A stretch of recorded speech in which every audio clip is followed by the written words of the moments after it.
Pernahkah satu pilihan kecil menghancurkan banyak hal dalam hidup? Dari satu buah yang dimakan, hingga satu hati yang dikuasai iri. Dosa tidak berhenti pada satu orang, tetapi menular dan merusak hubungan.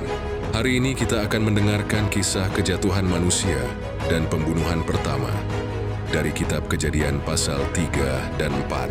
Mari kita dengarkan dengan hati yang terbuka, sebab kisah lama ini sangat dekat dengan kehidupan kita hari ini. Ular adalah yang paling cerdik dari segala binatang liar yang dijadikan Tuhan. Dia berkata kepada perempuan itu, "Apakah benar Tuhan berfirman, jangan kamu makan dari semua pohon dalam taman ini?" Perempuan itu menjawab, "Buah pohon-pohonan dalam taman ini boleh kami makan.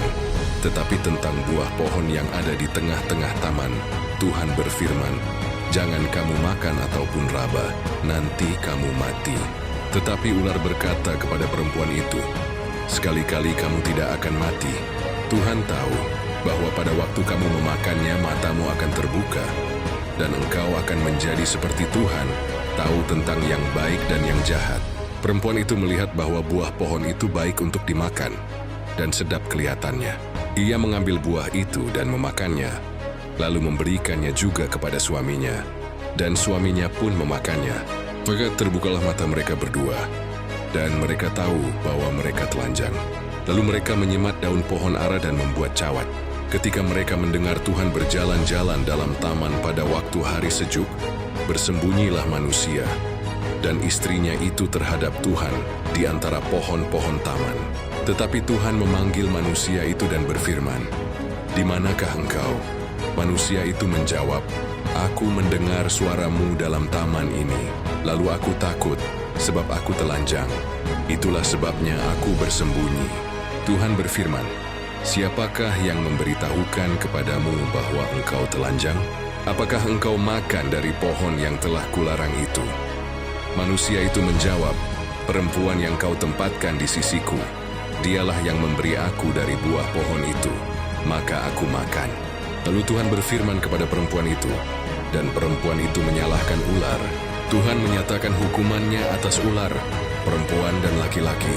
Tanah menjadi terkutuk karena manusia, dan manusia akan bersusah payah seumur hidupnya.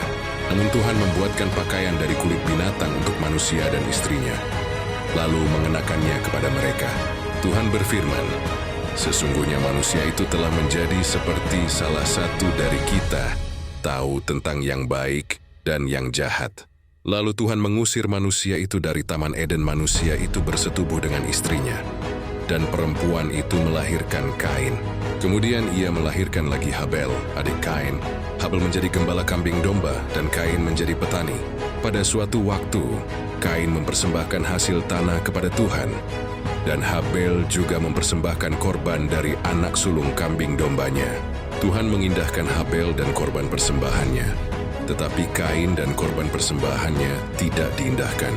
Lalu Kain menjadi sangat marah dan mukanya muram. Tuhan berfirman kepada Kain, "Mengapa hatimu panas dan mukamu muram? Apakah engkau tidak akan diterima jika engkau berbuat baik? Tetapi jika engkau tidak berbuat baik, dosa sudah mengintip di depan pintu. Engkau harus berkuasa atasnya." Tetapi Kain berkata kepada Habel, adiknya, dan ketika mereka ada di padang, Kain membunuh Habel. Tuhan berfirman kepada Kain, "Di mana Habel adikmu?" Jawabnya, "Aku tidak tahu.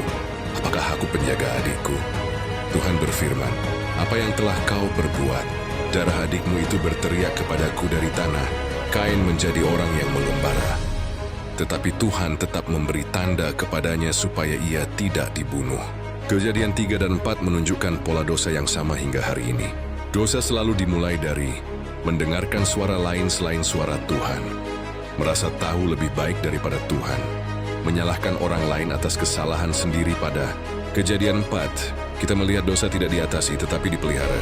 Iri hati tidak disembuhkan, amarah tidak dikendalikan, akhirnya berubah menjadi kekerasan. Tuhan sebenarnya sudah memperingatkan Kain, dosa mengintip di depan pintu, engkau harus berkuasa atasnya. Pesan ini juga untuk kita hari ini. Saat kita membiarkan iri, sakit hati, dan dendam, dosa akan menguasai keputusan kita. Tetapi Tuhan tetap mencari manusia. tetap berbicara, bahkan tetap memberi perlindungan. Tuhan tidak hanya adil, tetapi juga panjang sabar dan penuh kasih.